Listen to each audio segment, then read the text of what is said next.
Hello, everyone. Welcome to Council and Committee meeting for June the 3rd. Dean, call to order, please. Mover and seconder, please. Jennifer and Alan.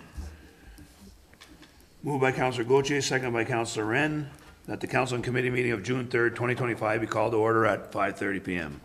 All in favor? Carried. Roll call, Dean, please. Mayor Bennett. Present. Reeve Watt. Present. Councillor Gauthier. Present. Councillor Hewitt. Present. Councillor Hughley. Present. Councillor King.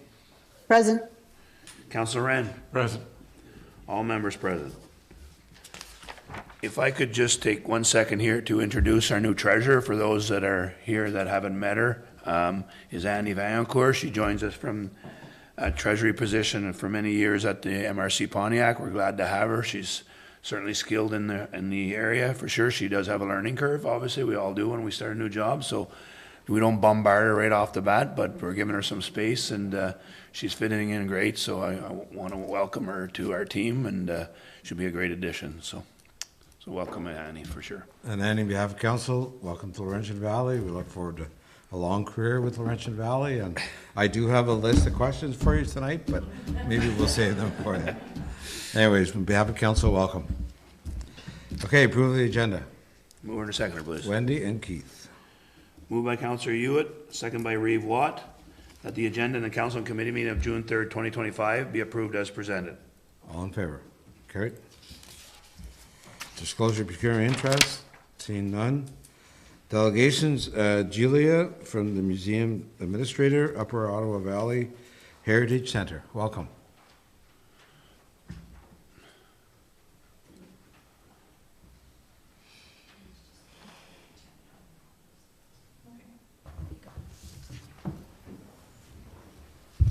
Hello. Hello. Hi.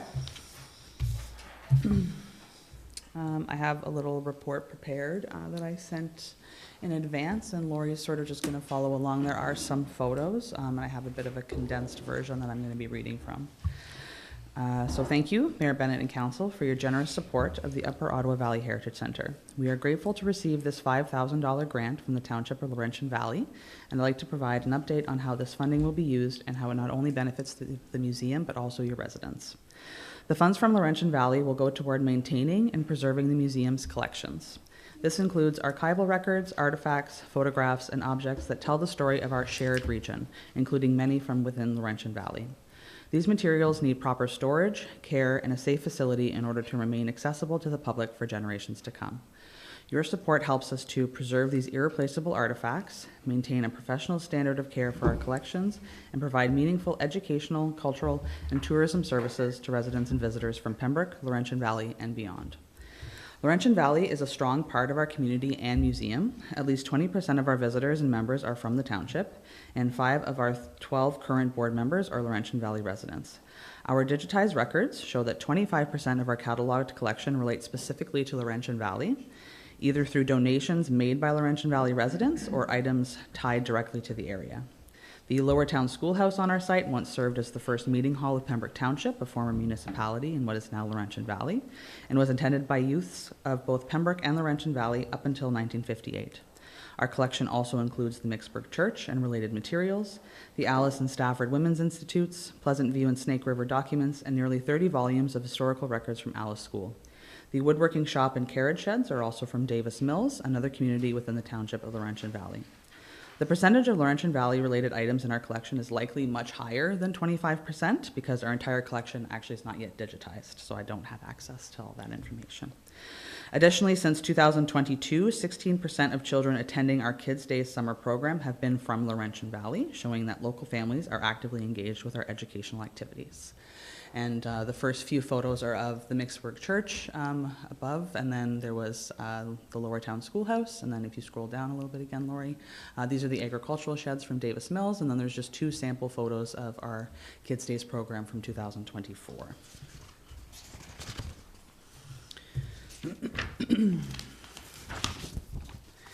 The Upper Ottawa Valley Heritage Centre serves a dual role in the community as both a museum and archives and a key tourism hub for Pembroke's East End and the Township of Laurentian Valley. We provide visitor information services to over 90% of our guests, offering maps, attraction details, accommodation options, and event listings, highlighting our importance as a first stop for many exploring the region. In 2024, we welcomed 3,340 visitors, including 832 guided tour participants. While we don't formally track reasons for visits, many guests are passing through en route to or from Ottawa or Algonquin Park, or visiting family and friends. The museum remains a natural stop along their journey, especially for those looking for engaging, welcoming places to explore. Some even travel from Algonquin Park specifically to visit local museums, including ours. These visitors contribute to the local economy by staying in accommodations, dining in restaurants, shopping, and enjoying local parks and trails. While we can't precisely quantify our economic impact, it's clear we support visitor spending.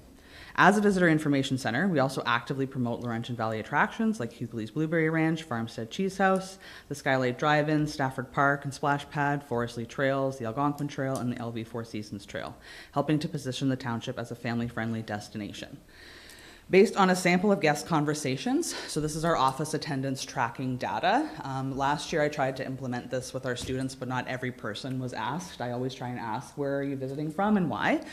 So this is just a sample representation of some of the visitors. I think it actually works out to be 27.6% of total visitors who took tours. But based on these conversations, 18.5% of our visitors were local, including Laurentian Valley, 38.4% were from elsewhere in Ontario, 6.5% from other parts of Canada, 5.2% from the US, and 21.6% were international. In addition to tourism, the museum draws many visitors for archival and genealogical research. Interest in family history has grown significantly in recent years, with numerous researchers seeking information on early settler families from Laurentian Valley. Common inquiries include families from Mixburg, such as the Mick family, and those from Greenwood and Pleasantview. Today I was actually finishing up an archival research request from a family that is from Greenwood, one of the early settler families from Greenwood, the Thrashers. The Heritage Centre also generates measurable social and cultural value for the community. Each year we engage thousands of residents through public programs, school visits, volunteer opportunities, and the preservation of local heritage. We collaborate with local partners such as Forged in Canada, who offer live blacksmithing and events, Alison Fraser Minor Sports, who support our Kids Days program, and Laurentian Valley Fit and Feisty, who attend programs at the museum. By promoting local stories, traditions, and identities, we ensure that the history of our region remains vibrant, relevant, and accessible for future generations. This picture is from a recent visit from Laurentian Valley Fit and Feisty. They attended a program on Sylvia Whitmore, one of our board members, gave a talk about Shantymen, a Day in the Life. And they also had a tour of each of the buildings and the museum. And it was broadcast, it was filmed by Cogeco and broadcast on your TV. As a nonprofit, fundraising remains one of our most vital sources of income. This year we've continued with a mix of new and returning events to support the museum. We're also actively recruiting volunteers to support event planning and fundraising. Like many organizations, our volunteer base shifted after the pandemic, making it more challenging to host multiple events throughout the year. The time and energy contributed by volunteers, new and returning, has never been more valuable, and we're truly grateful to those who have stepped up this year. So what you're going to scroll through right now is just some of the events that would have happened this year. So recently, in the beginning of April, we had our Back in Time Music Night fundraiser. This event raised $1,069 in support of the museum. We're excited to make this an annual tradition and hope to see an even bigger turnout when the event returns next year. We are incredibly grateful to everyone involved, Councillor Brian Abdallah with the City of Pembroke, Mike Graham, and Angela Seaborth, who works with the Laurentian Valley Township, who made this event happen. Our next event this year was the Mother's Day Victorian Tea. In past years, this event was traditionally scheduled either in the spring before the museum opened or in August to mark the close of the season. So hosting it on Mother's Day this year proved to be a successful change, and we drew a stronger turnout and raised approximately $1,500 toward replacing the shingles on our Pioneer home. We are especially grateful to Laurentian Valley business J.G. Fitzgerald and Sons for sponsoring the event. They have also supported the museum in the past by providing roofing quotes for grant applications, because we also need to replace the roof of our main museum building. Just this past weekend, we had a vendor market fundraiser. It was organized by Krista Cleach, owner of Pure Canadian Candle Company and Valley Markets and Events. There were approximately 50 vendors spread throughout the museum and its grounds, and this event raised $4,700, and these funds will go toward replacing the shingles on the Pioneer Home as well. This photo is from last year's Strawberry Festival. We're currently in the planning stages, and we hope to match or exceed last year's success. In 2024, we raised approximately $2,300, and this year will be the 45th anniversary of that event. The next event we're planning is going to be held in October. It's our Wine Tasting Friday. This has historically been a very strong fundraiser for the museum, and we're excited to bring it back and hope it is as effective as previous years. This photo is from 2018. And then we have two new events in development as well. Board member Lisa Swarbrick and her band Homemade Jam are going to do an acoustic concert in the Mixburg Church. Lisa is an active member of the Laurentian Valley Fit and Feisty, and we're also hoping to have a cornhole tournament in September by volunteer Ed Beaupre, also a member of the Laurentian Valley Fit and Feisty.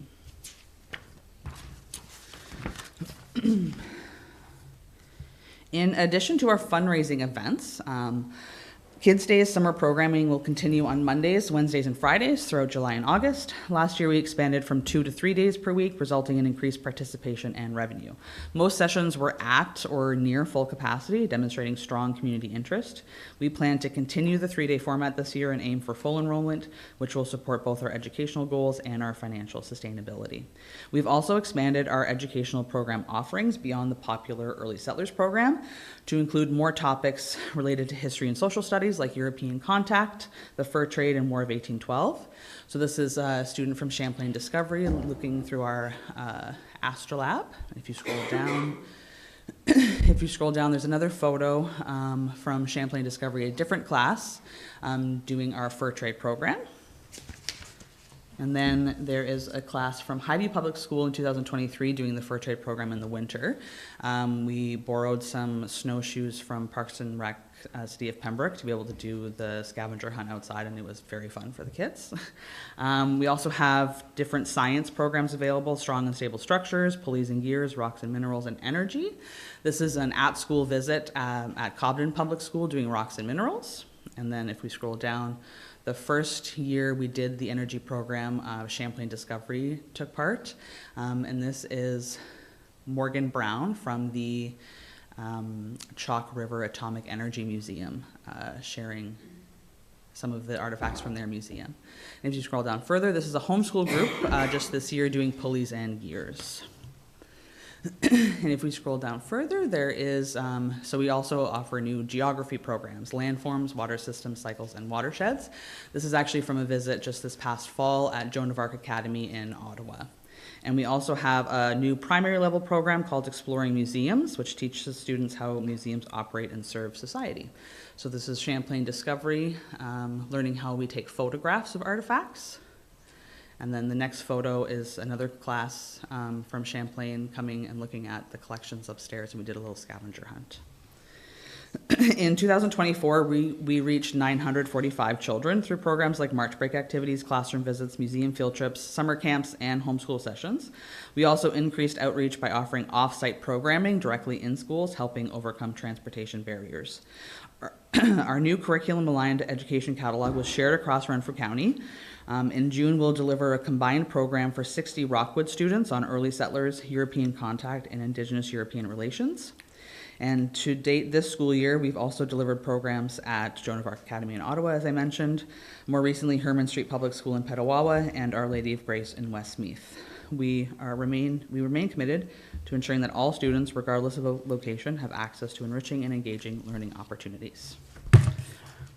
The Upper Ottawa Valley Heritage Centre is at the heart of our community, playing a vital role in preserving and sharing the unique heritage of Pembroke, Laurentian Valley, and the Upper Ottawa Valley. As a museum, archives, and tourism hub, we connect residents and visitors alike to the stories, traditions, and people that shaped our region. Through education programs, public events, archival research, and heritage preservation, we create meaningful opportunities for learning, reflection, and celebration. Your continued support and renewed partnership make this work possible. With your help, we can ensure that the history of our area is not only protected, but also brought to life for future generations. Thank you for believing in the value of our shared past. Thank you, Juliet. Very interesting and very informative. It's great to see the kids programs that the center offers.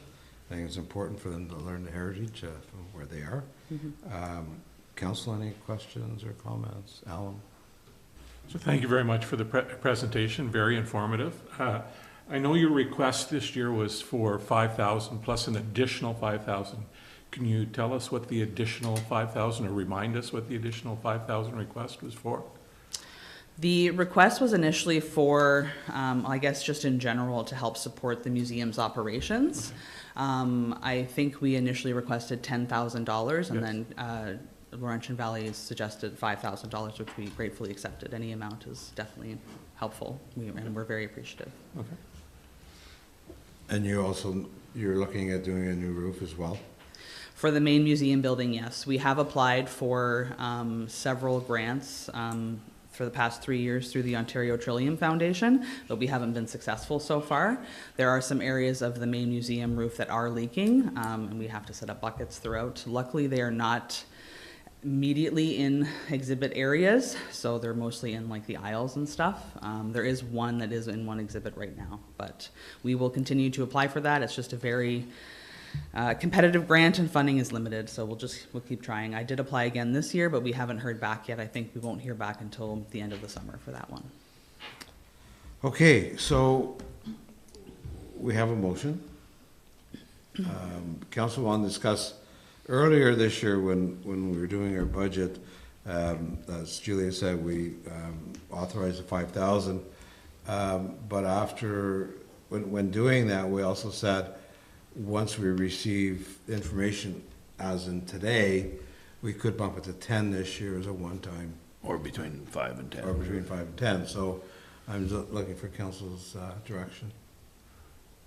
Are we comfortable with the 5? I mean, 5 is committed, but if you want to go any higher than that, then now's the time to do that. Alan? I'd be comfortable with bumping it up another $5,000 to 10 total now that we have this information for a one-time grant of 10,000. Everybody else? Yes, sir. Jennifer? I will second that. Okay. Yeah. Go ahead, Dean. Okay, so we have a mover and a seconder, moved by Councillor Wren, second by Councillor Goche. The Council of Township of Laurentian Valley agree to, following the presentation of the Upper Ottawa Valley Heritage Society, provide a total of $10,000 for a 2025 fiscal year as per their original request. All in favor? Carried. Thank you. That is very generous. We're very appreciative. Okay, yeah, I guess, so I don't know. We're going to pay you right away. We're gonna pay you right away. We like to pay our bills right away. And maybe we get a picture with the mayor, that would be kinda good. Would your committee like to come up? Sure. Yes, I have some members from our board Yeah. Where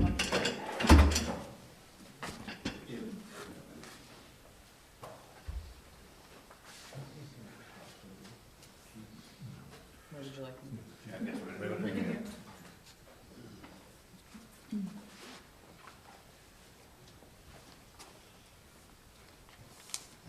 How are you tonight?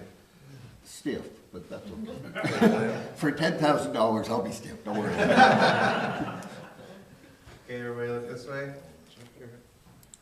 Okay, 1, 2, 3, and one more. Great. Okay, thank you. Thank you very much. Thank you. Thank you. Here. And thank you too.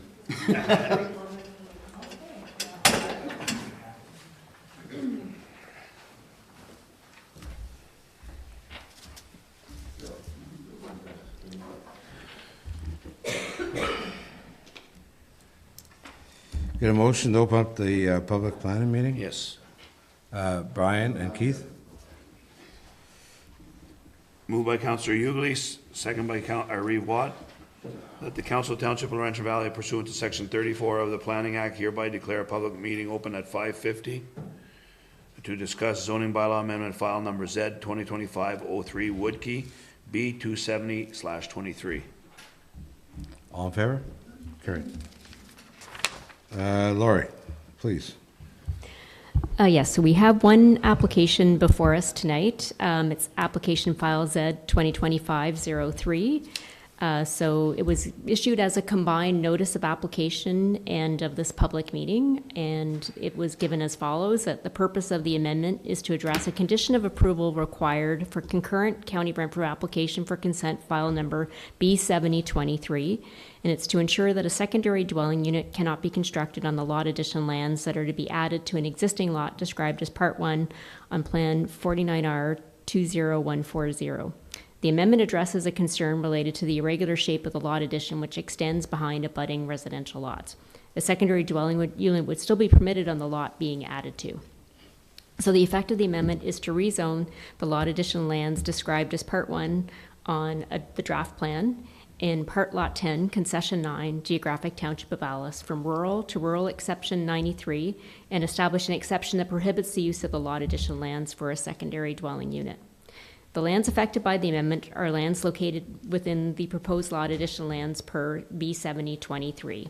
And again, there are copies of this proposed amendment and the material required under Section 3410.1 of the Planning Act, all available at the Township office for viewing by anybody who has an interest in the application.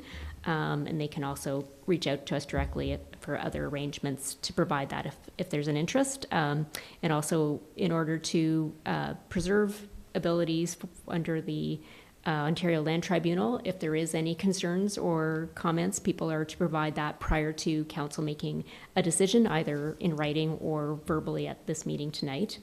And again, if anybody wishes to be notified of the decision of the township, they also need to provide us with a note and their address or email address, and they can leave that, if they're here at the meeting tonight, they can leave that with me following the meeting, or they can follow up after the meeting and provide me with that. Again, all comments that are received are part of the public record, so those comments, names, addresses form part of the formal public record. So the notice was issued in accordance with the Planning Act on May 14th.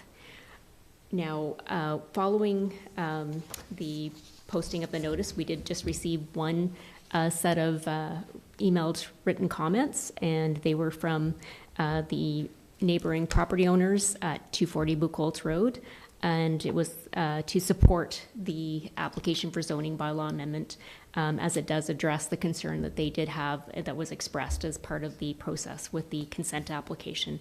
So they, again, are supportive of this being adopted because it does address the concern that was identified. And that was the only written comments we received, either from the public or from any public bodies. Okay, Alan? So Lori, what's to stop the owner of the lot being added to add a secondary dwelling on his property with the new regulations from Ontario? And I know that's the concern of the neighbors, that there would be nothing built behind their property. So what's there to stop that from happening?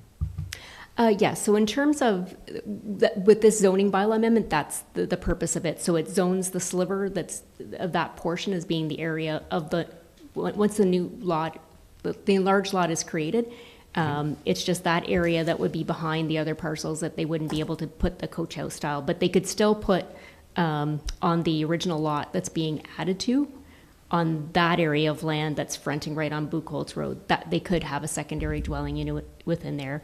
Currently, with the provincial legislation, it relates to lands that are on sewer and water, so the Provincial Planning Act doesn't override any of our policies related to lands that are serviced by sewer and water, so, by well and septic. So this well and septic area, that's where we are a bit more permissive than some communities where we do typically allow, if you have at least 0.8 hectares, that you could have a secondary dwelling unit on well and septic. So it just, this one, it still allows for it, but just dictates the portion of the property that it could be on. It could only go on the sliver. No, it could go on, if I'll just have Lori bring the map up onto the screen. Because the lot being added to and the yellow highlight, that's all going to become one lot, correct? Yes. Yeah. So my question is, what stops somebody from adding the secondary dwelling anywhere on his lot? Well, so that's why the zoning bylaw amendment, we're actually zoning the sliver that's the lot addition to say that it prohibits a secondary dwelling unit within that area of the lot. So but what about the property behind the two homes? No, but that's the area that's being rezoned. Right here. That's the lot addition land, So sorry. that whole thing, they can't put a secondary dwelling on? That's right. Okay, so that's my question. I want to make sure that somebody just say, well, it's all one lot now, and I'm going to put a secondary dwelling, and that's where I'm going to put it. Yeah, so it's that portion of the lot that's, it's now up on the screen behind, for Yeah. anybody, that's outlined in yellow. Yeah. That portion of the lot is the part that's being zoned to prohibit a secondary dwelling Okay, unit. perfect. Yeah. That was my question. Okay. So, okay, thank you. Okay. Brian?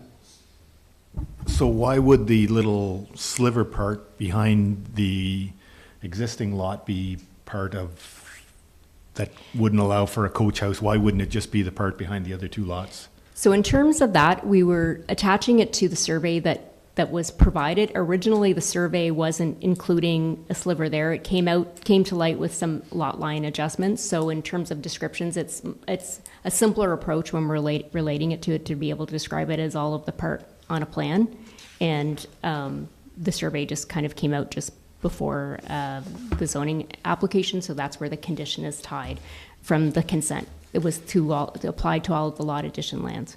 But they will merge all as one Yeah. property though too, Yeah. so. So if they ever go to build on the property we're saying they can't, then this would be tied to the property. Yeah, and So they can't. since the air photo has been issued, the house is already well under construction on the lot being added to as well, so it does, provide that. They don't have any intention at this point of doing a secondary dwelling in it, just that we note that it does leave that capability if they were to do an apartment and house or that type of approach. So what is the intended use of that? Just for recreation, trail? Yeah, so it's our understanding that with the current purchasers that there is, current owners, that there is a family connection to the lands that it abuts, so it would allow family to kind of go back and forth. I believe we have one of the owners. If you want to, you'll have to come up to use the mic. Maybe he can explain to us as well. And just state your name, please. Hi, for the record, Greg Hoffman. I'm the current owner of the original parcel that we're talking about here, where the house is being built, and then the addition, as you can see. So, yeah, I don't ever have any need or want to put another house on that property. So it's, it's all just extra property for recreational, and it abuts to my in-laws' property, so Makes sense. that's it, that's all. And, yeah, like she was saying, it's just the way the lines all came out when the survey was done, that's why that sliver in behind the original lot looks the way it does now. Good, thank you. The only question I have, if you don't mind, just Sure. when we're talking dwelling, we're talking a dwelling house, like sheds or play forts for kids or anything like that can be on this, or is it being said that I can't put nothing on this? Sorry about that. I can't put anything on this back here? Laurie, go ahead. So the zoning bylaw amendment is specific to just the secondary dwelling unit prohibition. Otherwise, it still remains zoned rural, that all of the other permitted uses in a rural zone. Thank you for that clarification. Okay, thank you. Nothing further, do you have a motion? Alan and Jennifer?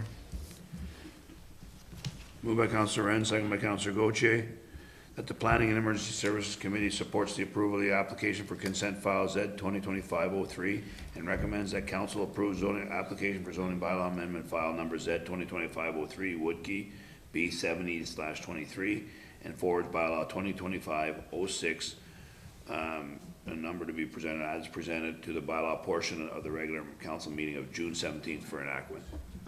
All in favor? Carried. Okay, good to go. Great, thank you. Thank you. Chairman, the meeting. Motion to adjourn public meeting. Brian and Wendy? Moved by Councillor Ugly, second by Councillor Hewitt, that the Council of Township of Laurentian Valley hereby declare a public meeting of June 3rd, 2025 to be adjourned at 6 p.m. All in favor? Carried. Subcommittees, Pembroke and Area Airport, Alan. Okay, so just to let everybody know that it's been a long, slow process, but we finally finished the sale on approximately 3.5 acres of land to the town of Petawawa. It was a little bit over 18 months to get this done, and my head's sore from banging it against the wall for so long, but it's finally done. We got the check today, so Parole is happy, the airport's happy, and we move forward. Also, the first of our quarterly updates is going to be ready in the next couple of days. So you will start seeing those in your council packages. Once every quarter, it'll be an update on what's happening at the airport.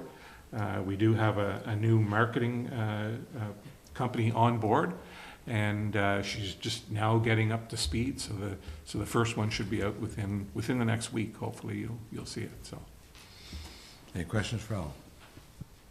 Oh, okay. Emergency management, Laurie, nothing to report, or there is? Just an update. So we did have our Wildland Fire Smart session on Saturday. Unfortunately, we didn't have a good turnout for that, so we are going to try to have another event sometime later in the year and get the information out. I think, again, just for the public, it's really, a very good website. If you do visit the Fire Smart website, there's a lot of great information, and it's, very timely now considering what we're seeing happening in other parts of Canada with the wildfires, and just to, take some steps to prepare yourself, but also that there are steps if you happen to live in a, forested area that you can do for cleanups around your home, or suggestions for things to plant and other measures and construction materials and that type of thing that can help to just increase your safety and resiliency. So just, again, a note on that. And also, we are now done with our freshet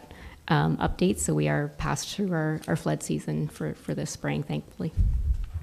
I think it'd be well worth it to try again in the fall, maybe give it another shot. And I understand our special visitor, Cheryl Glant, stopped in to see you as well.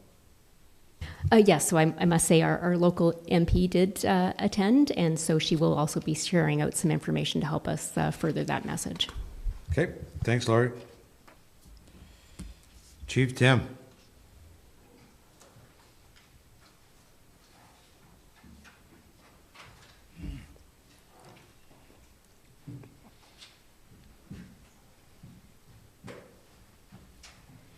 I take it you haven't seen the surgeon yet.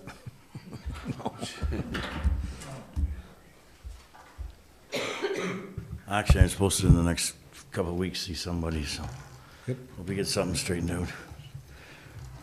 It's a hard time even catching my wife lately.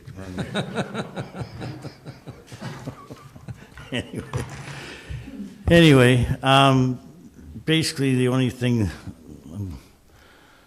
there's a couple of calls there that I've sent in for charges because of people burning without permits and wrong time of year. But other than that, wasn't too bad. But well. Jennifer. Is there anything that we can do with the 1333 address that is on every report? Not really. Okay, it's like we talked last time. It's driving us all crazy. Okay, but under the fire code, okay, I can only make sure that they have their alarms up to date and that they're building, and that all that part is basically, the owner actually has worked very hard to try and keep things up to par, and the problem is some whatever, okay, but no, it's one of the, I'm afraid it's part of today's society, okay, I mean, like, let's face it, I mean, it's, you drive around communities and you're seeing, lots of other things that could happen, go south on us, but yeah, no, that's, yeah, they're on every report, I think, in the last 6 months or whatever, so, yeah. Anything else for Tim, Council? The only other thing is that June the 8th, this Sunday, we're having our muscular dystrophy boot drive at Smitty's Home Hardware, so you want to get your car washed or whatever, the guys are going to be up there washing cars and What time is that, making Tim? hot dogs. I think it starts around 10, I believe. Okay. Yeah, so. Are you physically washing the vehicles as well? Somebody has to be a boss, okay?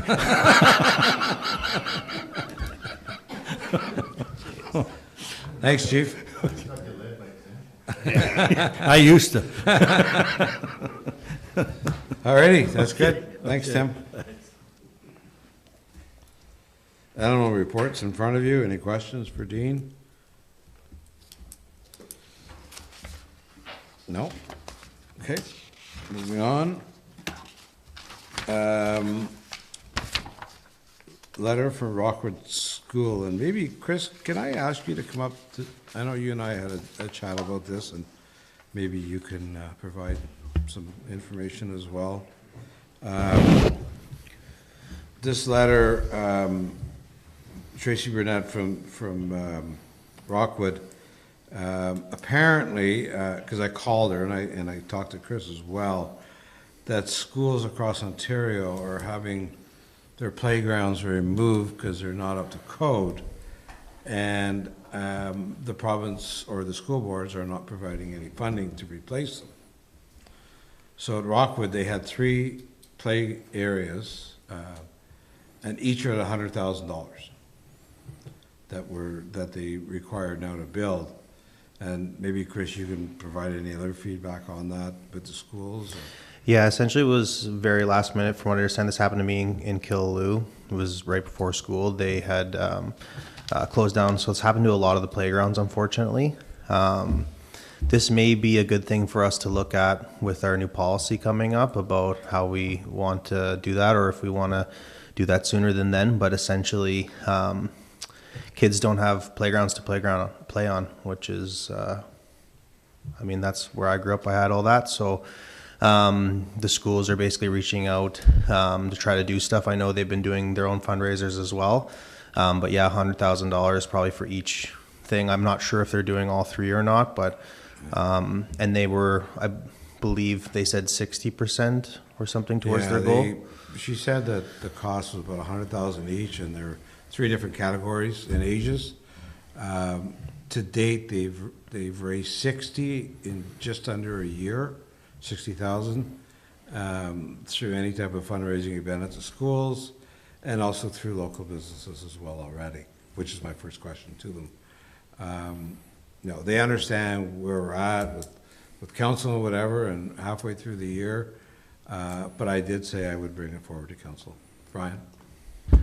So they've done very well on fundraising for 1 year, and the playground's going to last for years. The urgency is to get it ordered so that it'll be in place for next year. Is there any way that we could maybe guarantee their purchase and they can pay us back continuing their fundraising over the next year, just so they can get it ordered and in place? I don't know. I didn't. Is that a possibility to, just so that they can get things moving along? Jennifer? Is there no grants available to apply for? So the school is not eligible for a lot of the grants because they're the province basically themselves. And the province, from what I understand, is not allocating funds towards this. They're not allowed to use their own funding towards this. So for example, if we were to budget for something, we would want to repair that. They are not allowed to, from what I understand, to allocate their budget for that. So they couldn't even say, well, we'll cut this and put it towards that. From what I understand, from my experience in Killaloe, that they were not allowed to do that. So they're very limited in what they're able to do from an organizational standpoint, not from the school board or the province itself, but from actual Rockwood School, they're very limited. Al? Is there any ability for the township to apply for those funds? That's something that we could explore. I personally have never gone down that avenue, but anything's possible if you write it the right way. So I'd be willing to take a look at it for sure. I mean, this is something I fully believe that kids need this. So I'd be, with council's blessing, willing to help them any way I can in terms of dedicating my help to help them write a grant if there is a possibility. But I truly don't know, because I've never tried to write a grant for that kind of connection before, but I'd be certainly willing to try. I think that's like one avenue we might be able to go. I guess we got to look at us as a municipality in order for us even to put play structures in our parks. Without the province and the feds, it's not going to happen. We're in the same boat as everybody else, so unless there's provincial or federal money, and it really blows my mind that the province can walk into a school, force them to take play structures out and tell them that there's no money to replace them. Somebody really needs to be pushing back hard, and this is kids, okay? And it really needs to hit the media that the province is doing this to children in Ontario. So we have a couple options. We could ask Chris maybe to, in the next number of weeks, take a look at it, see what the possibilities are, see if the township can even get involved. We can look at, maybe wait till then, with Brian's suggestion that we forward them the money to get the playground ordered. Maybe, Chris, you could contact, or myself, we could contact Tracy and find out how long it takes to order one, to be in place for next fall. And then we have a report back in 2 weeks. Is that? We should know how long it takes to get the one through. Yeah, it would. But that was through a grant though, right? Yeah, it was through a grant, but the equipment takes a while, but I mean, we could check that, but I mean, they gotta figure out what they want first. No, and for there's sure. A bunch of different things, but no, I think your point is just to explore a few more things before, obviously committing funds for us to start, contributing to playgrounds for school boards is pretty slippery slope in my opinion. We have our own playgrounds that we're trying to upgrade and keep in track, and I mean, there are lots of them there for them to use. Unfortunately, for the school board to make those, or not the school board, I should say, the province, to not be providing these services to the kids, it seems to be kind of ridiculous, but anyway, I guess that's the joy of society, and it becomes a slippery slope. It's the old story of, basically the hospitals too, they're coming at us, and because some municipalities decide to start to pay some of that, then the province just backs off and says, the community's gonna have at her. So if we start this too, we're gonna be in the same boat, but it's too bad because the kids are the ones that are suffering, it's not anybody else. Absolutely. And there's 400 students at Rockwood School, she reminded me. So for now, maybe Chris and I'll chat, we'll get a hold of Tracy, we'll do some digging for the moment, and we'll bring a report back to council. Absolutely. Okay. Thanks, Chris. Oh, Betty, sorry. Yeah, I've got to head out here shortly. Chris can give you an update on Festival Hall. We had a meeting about a week ago. A meeting for Alison Fraser Rec is going to be coming this Monday, so I'll have more to give at the next meeting. And we had a meeting with Pleasant View Park last night. Got a lot of things covered, a lot of things addressed. The big thing they're having problems with is vandalism. So I'm going to talk to Chris as part of the community or police services board that we have going, and maybe see what we can do that way. They're also going to reach out to the residents, maybe take some photos and some diaries and dialogue, and take it so they have something in writing. But other than that, there's really not a lot on my end. That's pretty much it. Betty, quick question. I know you got to go. So soccer nets, what happened with that? Benita said thank you, but no, they have a set. Oh, okay. Okay. All righty. Thanks, Betty. Thank you all. Thank you. Okay. Festival Hall, Chris, you're up. Okay, hello again. So Festival Hall, things are moving along well with the new management. The group has gotten their first revenue from the cost-sharing agreement, and they're looking at possibilities of ways to try to do some further updating. In the process of that, I met with their director and basically got a tour of the whole facility and came to the conclusion that we most likely need to do a strategic plan and some sort of long-term vision for that facility. And so part of that is working with the director. They're going to be doing an inventory of all the things that there are there. It was actually quite quite a lot that you wouldn't believe over the years has been left there and kind of continuously just stored and nothing really done with it. And there's also quite a bit of needs for stuff that they want to do for the future. So I've engaged them in a process where they're going to be starting an inventory. Once the inventory is done, then we'll be working on a strategic plan to basically come up with a way so that as, you know, things come and go, that the festival hall itself has a strategic vision for the long term, hopefully well beyond us, so that it can continue to bring in good acts and provide services to the community. And so other than that, the group was very happy with the what had gone on so far, and seems like it's going in a good direction. Good to hear. Questions, Brian? Chris, when you're at one of these meetings, whenever I'm at Festival Hall on stage, I always think that it would be nice if there were some monitors in the wings. So for the music festival, Festival of Stars, you've got, if you could see what's happening on stage from back behind, you wouldn't have people looking around the curtains and sneaking in, and you would know when to make your entrances if you had something to monitor. And you've got a camera on the balcony pointing at the stage. It's just a question of getting a couple of TVs, one in either wing there, to be able to see what's going on, and would make it much simpler in the back and more run smoother in the background. Yes, so that's definitely something that was actually brought up in this process. We're going to be doing a tour with the whole group, and eventually, hopefully, with some members of council if they'd like to see, because if you've been there, you see there's just a lot going on there. It doesn't flow as well as it should. And what's great about this revenue sharing agreement is that now from the ticket sales, we're getting revenue as a consortium. And so that's the kind of stuff that's hopefully going to be identified in the strategic plan, with the short-term, very accomplishable goals like that, and then the long-term ones for, you know, such as better equipment, because there's a lot of hot wiring and fixes that have gone on in there that are just working. But to make it better, like you say, there's definitely a lot more that we could do. And so that's actually one of the things that was highlighted, was that. Okay, anything else on Festival Hall? Okay, Pembroke Public Library, Wendy. Nothing to report this month. We were to have a meeting a couple of weeks ago, and after arriving, I found out we didn't have enough for quorum, so we didn't have our meeting. Okay. Public Works, Mark, tender results.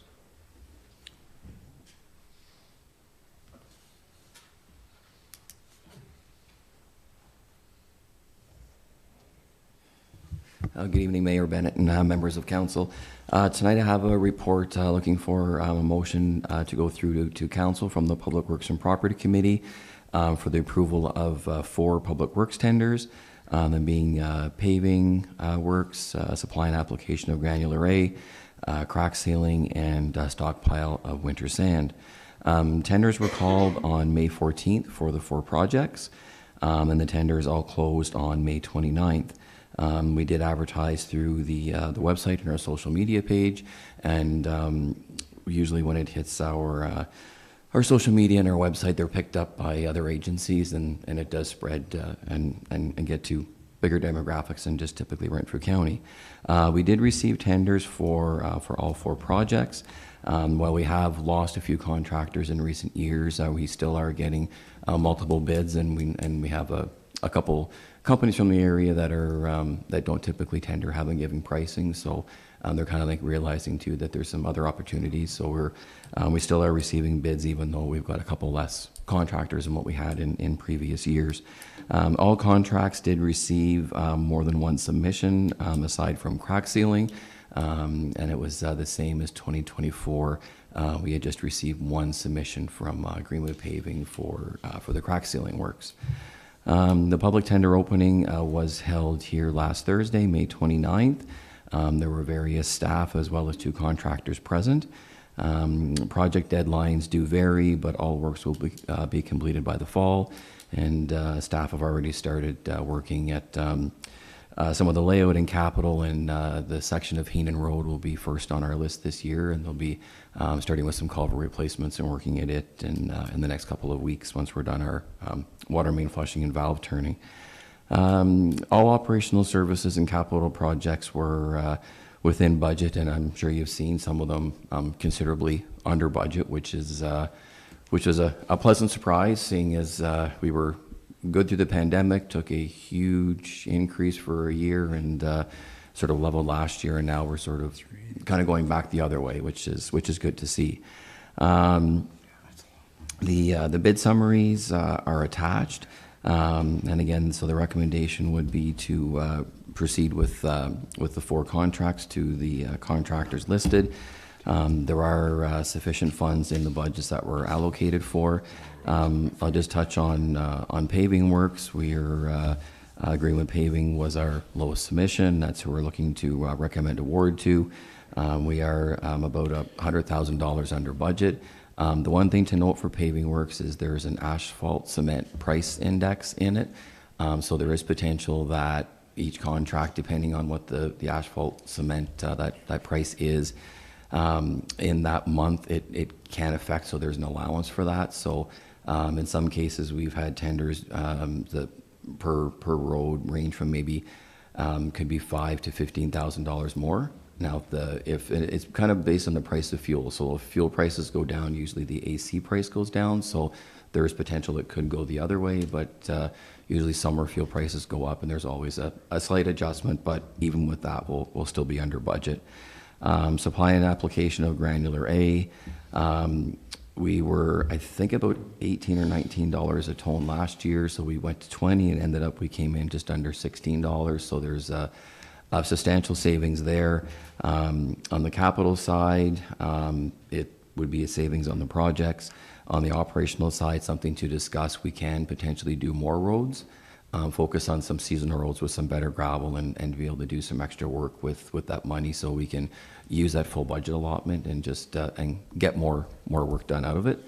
On the crack sealing, recommendation is to award to Greenwood Paving. They are the only submission, but within budget, and they've had the contract for probably at least 5 years with us and always had good service, no problems, and very quick to get the work done. And then final tender is winter sand. Typically, we do have usually 3 or 4 contractors submit. Surprising that only 2 did this year, but again, within our budget, and it's kind of always a guesstimate on what the building holds and what can go in, but we should be in around what that budget allotment is. Al? Thanks, Mark. That's really good that the tenders came in the way they did. It's nice to see that for a change. Absolutely. Would it be possible for you to give us a construction schedule? Yes. Like which one you're going to start on? Yeah. And it doesn't have to be exact, but you know, you're going to do this one in June, this one maybe mid-July, this one's going to be August. Yeah. Just so that we know when somebody asks us, hey, when, and I get asked all the time in my area, when are they doing Greenwood Road? Yes. Okay, Yeah, so. for sure.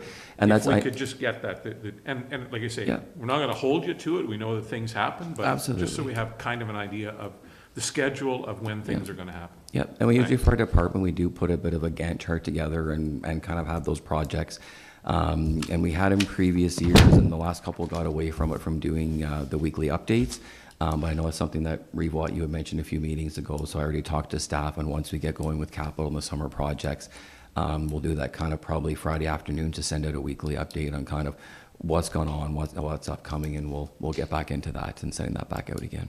But what I'm looking for is something that's going to start like next week. Yes, Okay, yeah. and run us right through till October, say. Yeah. And like, what's the order of the projects? Yeah. And so, so we set up a Gantt chart for our department. So what I'll do is I'll send that entire document out to council, and it sort of has just some kind of time frame for projects. So I'll share that out. So, yeah. Thank you. Brian? Now, Mark, do you have a list of priorities on what we could look at doing with the available funds that are left from this, and For sure. what would fit in there and what could be accomplished this year then? Yeah, so I know when we did the budget early in the year, we did identify sort of some main roads for gravel, which mostly were in here, and we did list a bunch of the seasonal roads. I know Station Hill, Boo Call, some of those. So I think we don't always pick up the seasonal roads in this, and it's sort of, if we have extra, it goes there, or if there's product from others. So I think the idea would be we could probably use some of this gravel to tackle some of those seasonal roads.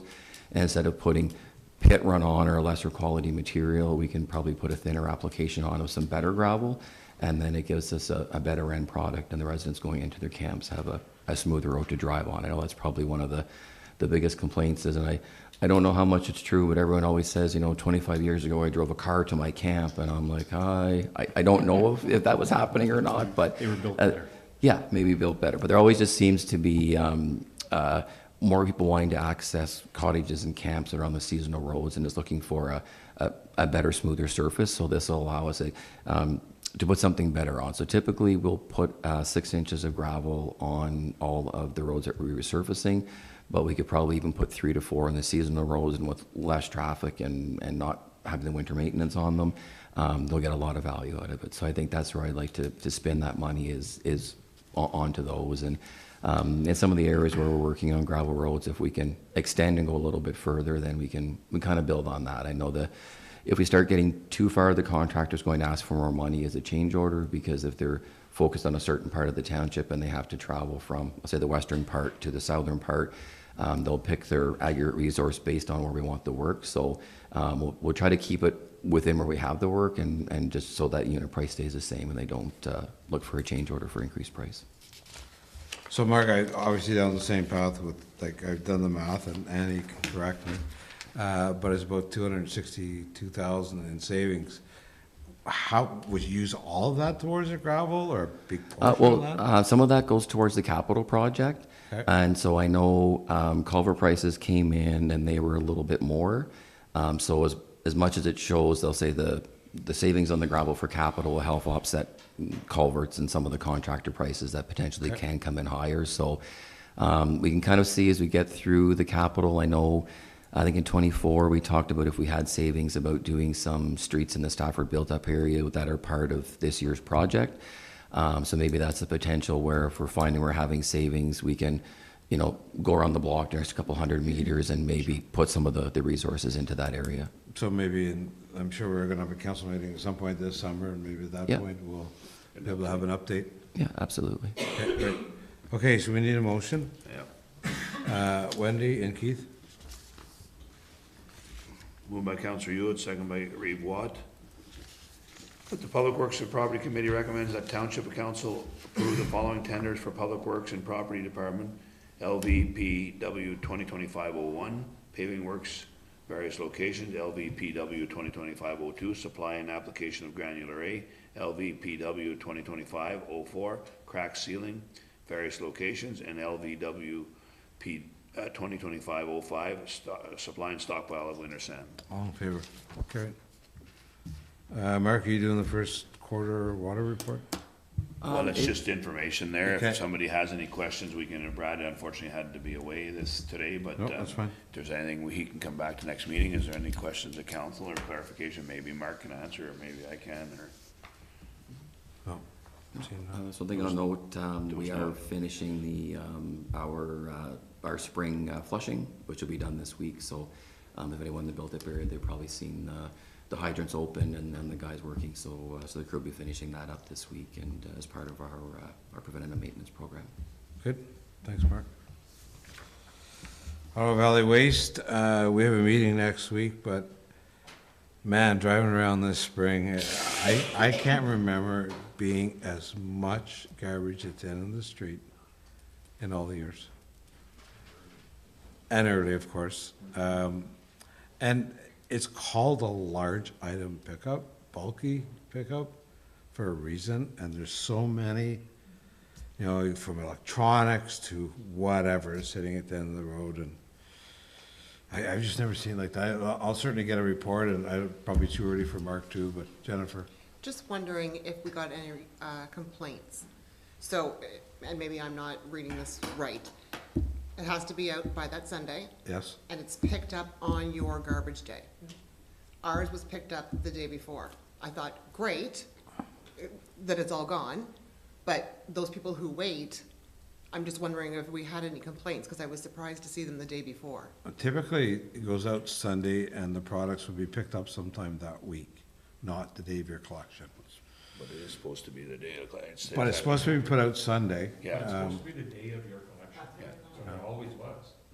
Used to be anytime that week, but, okay. Mark, go ahead. So when Miller came in, that was the idea, is that out by Sunday, but picked up on your collection day. I know I maybe had 3 or 4 phone calls in the last couple of days, and it was more about items were missed or not picked up. There seems to be a little, the couple yesterday and again today seemed to be there was a little pocket of kind of Sawmill Road area that was missed, but no complaints about the wrong collection day. So I can follow up with the supervisor just to make sure that they haven't got something, but it's been very quiet here for calls about it. I mean, that's a good thing. It's Yeah. cleaned up a day before, right? That's great, but it's just people, Yes. mostly like me, that are, oh, shoot, I gotta get that to the road. But Yeah, put it out the kind of the night of. So, Yeah. Okay. Okay. Community development?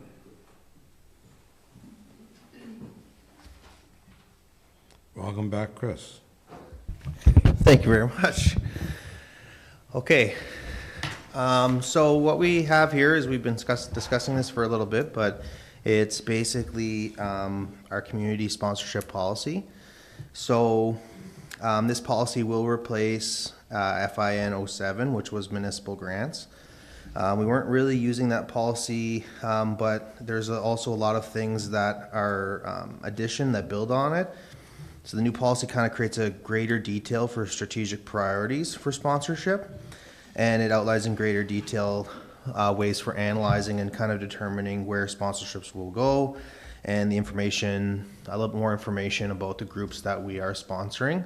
And it's going to be in 2 intakes, and instead of requiring groups like the previous one did at budget time, this kind of reflects more the nature of the sponsorships that we're getting, which are kind of seasonally based. They're usually letters. They're typically coming in the first part of the year, kind of out of nowhere. The other thing that this will do is basically advertise that we're doing this to everyone, so that it will kind of, if there's groups in the community or outside that are not applying to this, that they'll have a chance to do it. And it just kind of creates a better criteria to align with strategic priorities. We didn't really have that before, and it's just kind of saying this is the stuff that we'd like to sponsor, and here's kind of the criteria for doing it. And the goal is to establish a more straightforward and fair process for the evaluation of and awarding of sponsorships. So the policy is set out there before you. And I guess I'd open that up to questions from anyone. Well, So I think it's really good, Chris. This is something that I've been looking at, I think, as long as I've sat around this table, is some type of a policy like this, where it's a budget, and once the budget's used up, it's used up. That's what budgets are for, right? The only maybe comment I have would be in the qualifications for funding, where we state that activities, events, programs, and projects must occur within the county of Renfrew. We may want to wordsmith that a little bit.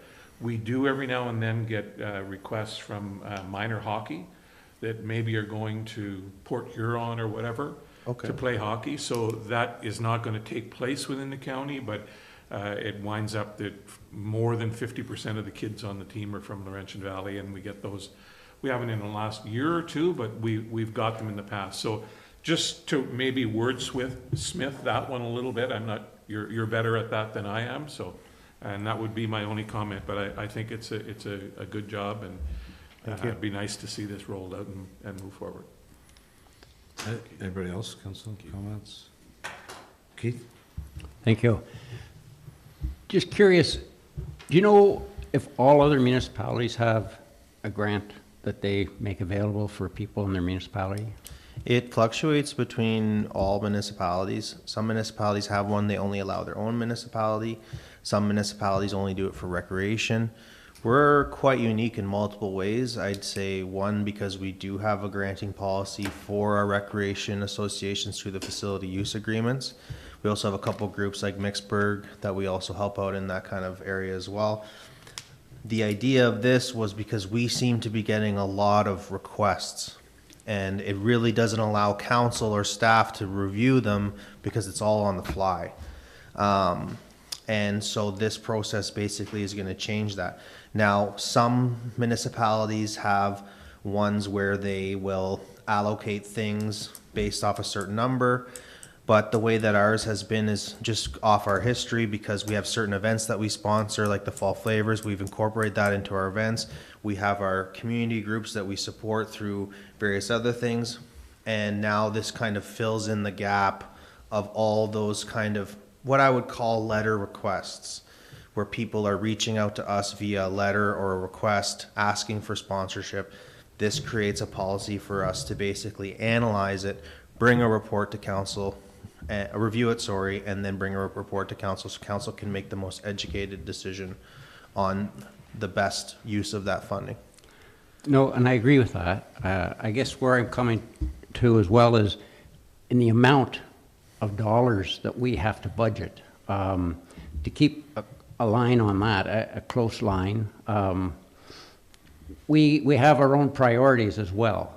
So I'm just concerned as to, is there a level that the other municipalities are budgeting for it?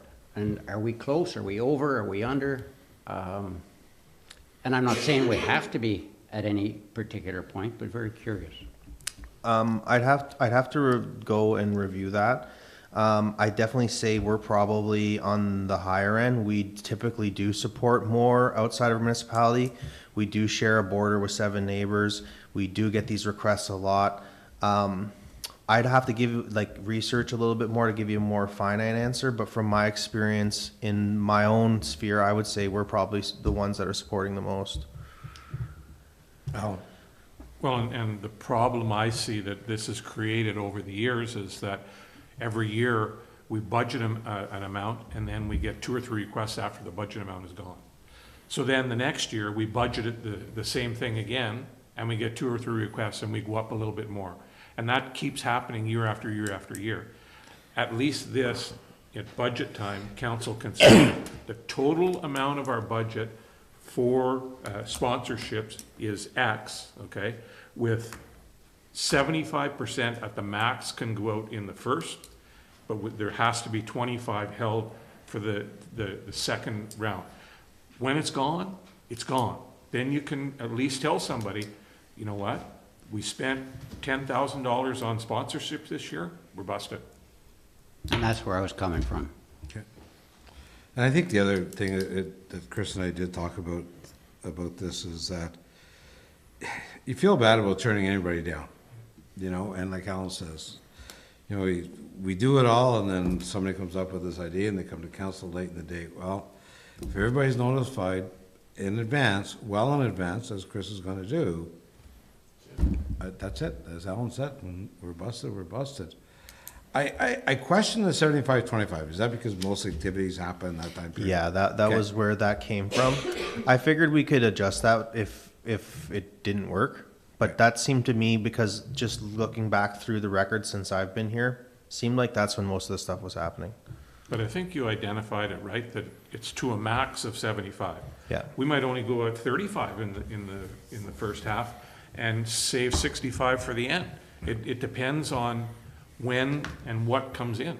So we have that opportunity that we make that decision on how much goes out in the first half. But it's good though that we have a maximum amount that can go out so that we have some for the fall intake. I think that part of it's good. We don't have to put 75 out in the first. It could be 50, yeah. Right?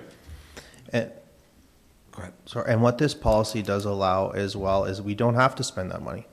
We've created a group of strategic priority of what we as the Laurentian Valley believe that we should be supporting. And, you know, like the mayor mentioned, it's very hard in the Chamber of Council to say, you don't want to say no, but having this ability to review and compare to our values and look at things, we have a structure where we can say in a fair manner, we reviewed this. It didn't align with our priorities. Maybe next year you're welcome to apply, but we didn't feel like it aligned with our priorities, and that was the reason why we chose not to, and we don't have to allocate it either. So it's very flexible in that way. And flexible again, too, that somebody may request 2,000, but we don't have the funds, and the decision of council is, yeah, we can only do 1,200. Because of the amount of funds we have. So that it gives you that flexibility as well, I think. With all your percentages in here, is there a percentage, I know it says Laurentian Valley requests within the township takes a priority. Is there a maximum that council can say we're going to donate outside Laurentian Valley? Or is that just the discretion of the committee? That's to the discretion of the committee. So there is when we're looking at all of these, obviously the ones from Laurentian Valley will get priority, but if something lines with our strategic priority a little bit higher, that's where the discussion happens with the committee that's established, which is essentially, okay, well, this may be in Laurentian Valley, but this much greater aligns with our priorities, and this group maybe doesn't need the funding, and this group really does need the funding. It allows us to basically take all the information and make an educated decision based off need and alignment with our strategic priorities, so that we're not just kind of going off whatever comes in. We're getting everything all at once, and then we're making a decision based off that. And so that will be an evolving process, but essentially notifying that was that, just so everyone knows that if it was one versus the other, and they were very close, well, then the one from the Laurentian Valley would obviously be preferred. But if it doesn't have to necessarily be in the Laurentian Valley if it aligns with our strategic priorities, and that's the major difference, is it sets out priorities that we believe in, that we want to support, and that's what creates the foundation for that decision. And then it comes to council, and council can make that call if they want to make a change. But I think this creates several layers with a good foundation that we can make an educated decision and make it more fair. Okay. And I'll be very happy that in the fall of the year, we're not asking Annie, where can we get some more money to give to this group? It's already budgeted, there's an amount there, and when it's gone, it's gone. Because every year we ask whoever was sitting in that seat, that same question, where can we get some more money, right? So. Wendy. I like the fact that it's very clear to me when I'm looking through it. Like, I like how you've listed things that it's not eligible for, like can't be used for covering deficits, and you've listed all of that. And I like the different intake periods, and I also like at the end the reporting process, because sometimes we've given money to certain groups and we don't really know where that money's gone and what it's been used for. So I think that reporting process is very important. Thank you. Okay, we got a motion? Yep. Alan and Brian?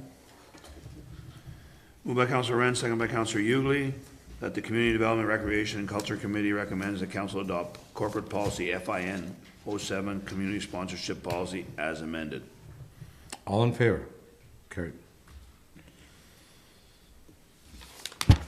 Okay, under information, Community Development Officer, Chris. Here we Hey, are. I'm back, yeah.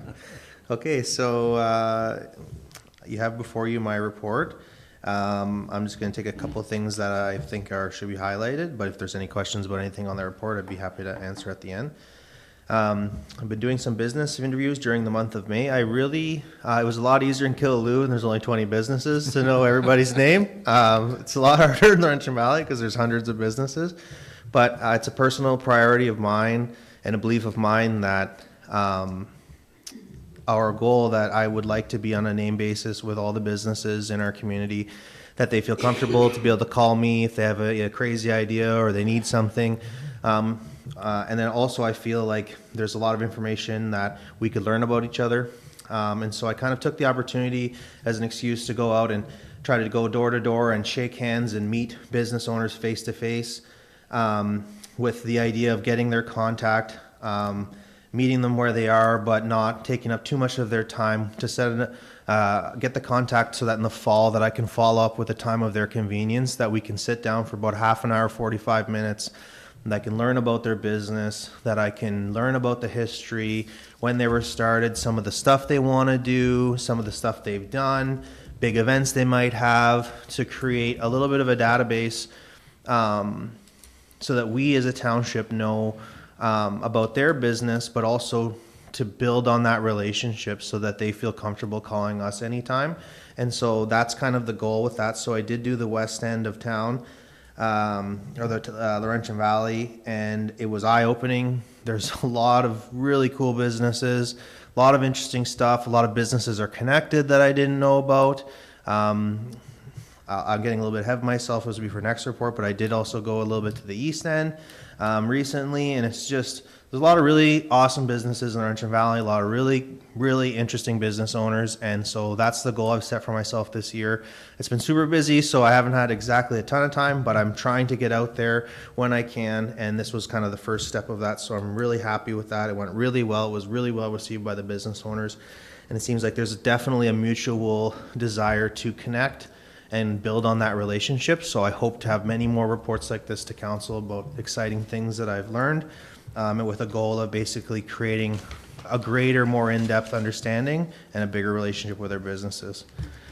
Radio interviews. I was on the radio a few times this month. It was pretty exciting. I got to go on Pure Country with Brian Burton and do a little interview with him on the morning show.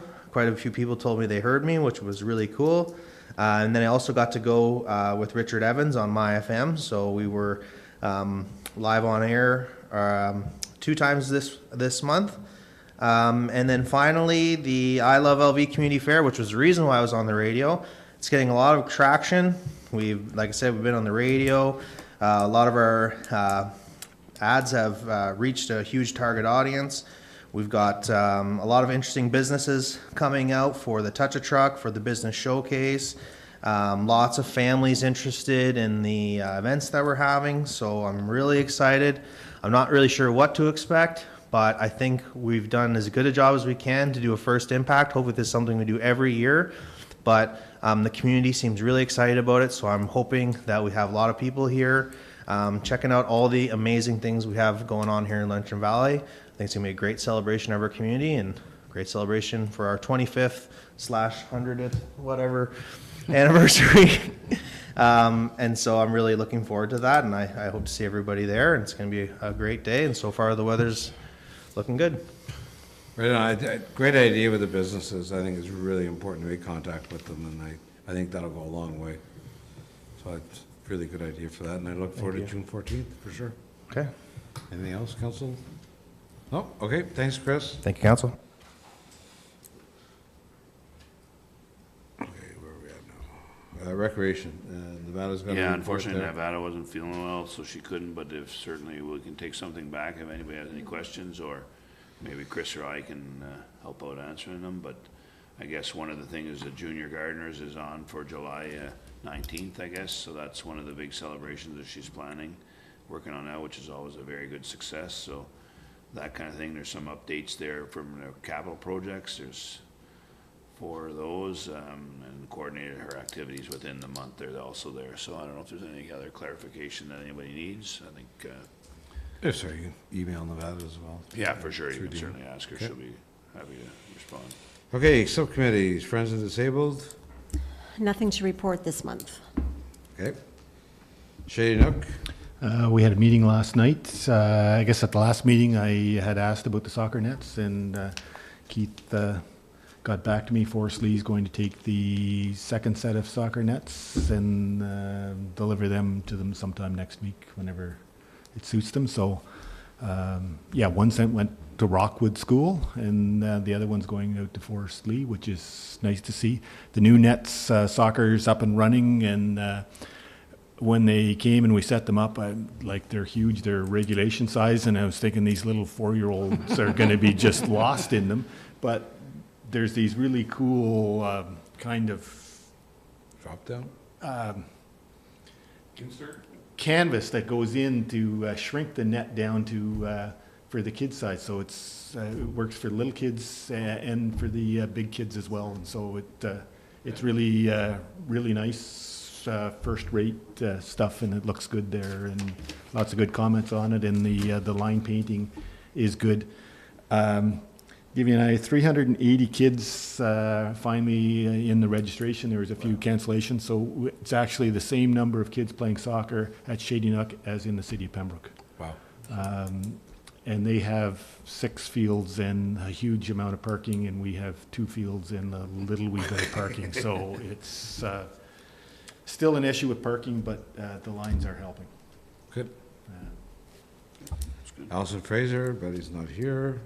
Forrest Lee, nothing to report. Pleasant View, we chatted about that. Stafford, We have a meeting tomorrow to discuss Party in the Park. okay. Four Seasons Trails, not really a whole lot going on right now. Fit and Feisty, I've been having issues getting to the meetings because ever since the county changed to Committee of a Whole, it's on the second Wednesday, and that's when Fit and Feisty has their meeting. So I know Nevada and Chris are there, and if there's any need, they'll get certainly back to me. good. Okay? County Council summary is there. Any questions for Keith? Council acknowledgements. Wendy? This might not be tied directly to Laurentian Valley, but I feel it is. A week ago Sunday, I attended the renaming of the park out in Eganville to Gerald Tracy Park.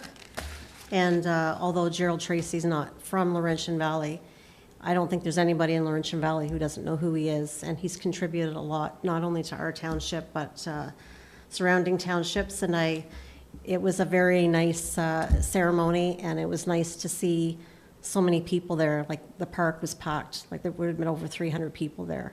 Wow. And that's a testament to the man that he is. And so I was very honored to attend. Good. Everybody else?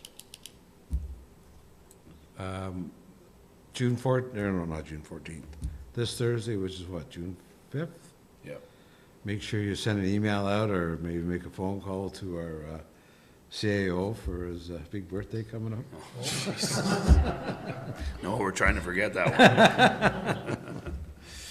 Okay, nothing else? Adjournment. Jennifer Nell. Moved by Councillor Gauthier, second by Councillor Wren, that the council and committee meeting of June 3rd, 2025 be adjourned at 6:55 PM. All in favor? Carried.